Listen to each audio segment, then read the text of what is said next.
Trapalhões, quando tiveram aquele remake lá do Viva, Sei. que foi o... Inclusive o Nego do Borel foi o Tio Macalé e tal. O Gui Santana. Logo no comecinho... Você que está procurando uma forma de ganhar dinheiro através da internet com sites e aplicativos, você vai encontrar o link aqui do meu canal, o Amigo Rico, onde eu mostro sites e aplicativos onde você pode ter uma boa renda aí mensal, ok? Do primeiro episódio, participa o Dedé e o Didi, e aí alguém ia fazer alguma piada, ele fala assim, cara, os tempos mudaram, a gente não pode fazer as mesmas piadas que a gente fazia antigamente. Ele dá o recado ali. Entendi. Porque o Brasil mudou. Claro, o mundo mudou. O mundo mudou, as pessoas estão mais acesso à educação, com mais ferramentas de informação. Então, é natural que tenha isso. Né? Os Trapalhões sobreviveriam? Talvez não. Talvez seja um humor datado dos Trapalhões. Mas não deixa de ser importante e não deixa de ser engraçado naquela época. A gente tem discutido isso, né, com Madureira, o Hélio de la Penha, o próprio Dedé, sobre essas coisas de comédia que aconteceram, que explodiram em certa época. E aí você tem que estudar ou assistir com a cabeça tendo em mente que foi feito naquela época. Cacete Planeta foi para aquela época, né? E o TV Pirata para aquela época. Quantas vezes no programa dos Trapalhões passava uma mulher de fio dental, eles, bicho bom. Cara, jamais hoje, né?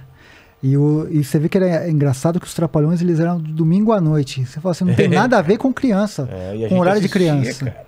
Né? E por que era domingo à noite? Porque o grande programa da Globo era o Fantástico. E eles queriam entregar a audiência forte pro Fantástico. E o único que podia fazer isso eram os Trapalhões. Tem até um caso engraçado que tem uma briga entre o Fausto Silva e o Renato Aragão. Que eles não se dão bem. E por quê? Assim que o Faustão entra pra Globo, ele era do Perdidos da Noite. Sim. A Globo contrata ele, fazia muito sucesso. Ele era da Bandeirantes, vem pra Globo. Então tinha o Faustão, tinha os Trapalhões e depois tinha o Fantástico. Na época que o Faustão chega, ou na época um pouco depois, os Trapalhões já estão em declínio. A audiência já começa a baixar. O Renato começa a falar que o Faustão entregava a audiência baixa. E por isso que o programa ia mal. E o Faustão falava assim, não, o meu programa tá bem, o seu que tá indo mal. E aí cria uma coisa que o Faustão acha que o Renato chegou a tentar puxar o tapete dele. Não assumiu a responsabilidade do programa, tá indo mal, e jogava nas costas dele. E o Renato tem essa característica. Eu entrevistei o José Lavini, que foi o grande diretor do Cacete Planeta. Mas antes de ele ser o diretor do Cacete Planeta, ele foi por um tempo o diretor dos Trapalhões. E os Trapalhões, assim que o Zacarias morre, eles tentam criar várias fórmulas para sobreviver. Tinha aquele Trapotel, que era sem graça pra caramba. Tinha Vila Vintém. E tinha um quadro chamado Nos Cafundó do Brejo. Que era no último bloco, só aparecia o Renato Aragão. E ele fala assim, o Renato quis fazer esse quadro sem o Dedé e o Mussum. Eu falei, mano, por quê? O Renato pediu a demissão do Dedé e do Mussum. Pediu a cabeça dos dois. E o Renato colocou a culpa no diretor, no José Lavini. E isso é verdade porque para esse livro que eu estou fazendo a biografia, eu li as entrevistas da época e tava lá. Por que Dedé e Mussum não aparecem nesse quadro? E ele dá as entrevistas. É coisa do diretor. Só que o Renato sempre mandou mais que o diretor, mais que todo mundo. Ele jamais ia permitir isso. E ele colocava a culpa no Lavini. E o Lavini falou isso. Falou, não, ele que pediu. E eu levei a culpa. Agora você imagina um cara que estava com você por 30 anos pedir sua cabeça. Isso está no comentário. A gente vai falar. Renato Aragão pediu a cabeça de Dedé e de Mussum. Como a história lá do Comando Maluco, quando eles voltam de Portugal e tem a turma do Didi, todo mundo, por que o Dedé não tá? Renato fala, foi a Globo que decidiu tal. Se ele batesse o pé, ele falou, eu quero o Dedé. A Globo ia trazer o Dedé. O Dedé faz o Comando Maluco. O Silvio Santos, inteligente, coloca o Comando Maluco junto com o programa do Didi. No mesmo horário. Começa aquela briga. E nessa época, foi a época que mais Dedé e Didi brigaram na imprensa. Ah, é?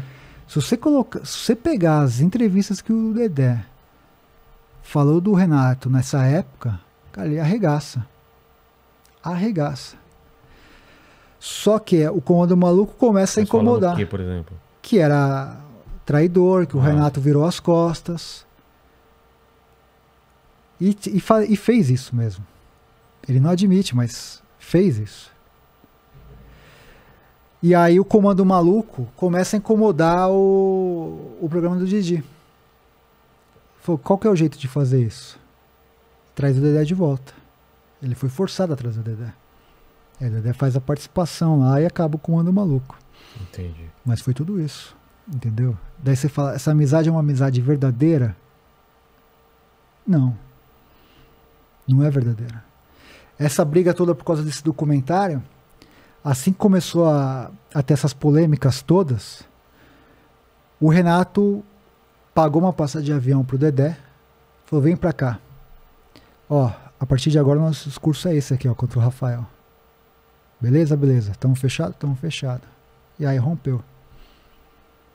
Rompeu com você? Comigo. Entendi. Entendeu? Então, assim, tudo isso, cara, Dedé, Didi, é muito maquiado, não é verdadeiro.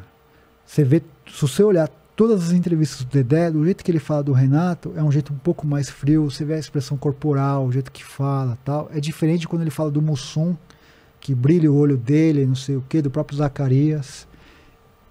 Entendeu? Entendi. É uma coisa muito... E pra você romper isso, cara, é só com o documentário.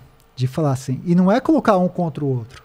Na verdade, eu tô contando pro público qual que é a real. Entendeu? Entendi. Os caras não são amigos como querem entender que são. Eles fizeram até um vídeo. Ela criou, a esposa dele, um canal no Instagram. Assim que começou a... Aqui você vai conhecer as verdadeiras histórias dos Trapalhões e tal. Ela chamou essa camareira aí. Que eu entrevistei. Sei. Que falou que ele não gosta de ser chamado de Didi, que coloca banana não sei o que e tal. E aí, como que era o Renato? Não, ele era maravilhoso. Era uma coisa assim constrangedora, sabe? Você vê que ela tava sendo empurrada para falar aquilo. E ela fez um vídeo do Dedé também, que é esse vídeo que o Renato forçou ele pra casa dele, abrindo a porta como se fosse uma grande surpresa. Era tudo encenado. Entendeu? Como é encenado o Instagram dela, como é encenado o Instagram dele. Tudo isso pra quê? Pra tentar enfraquecer o que a gente vai contar.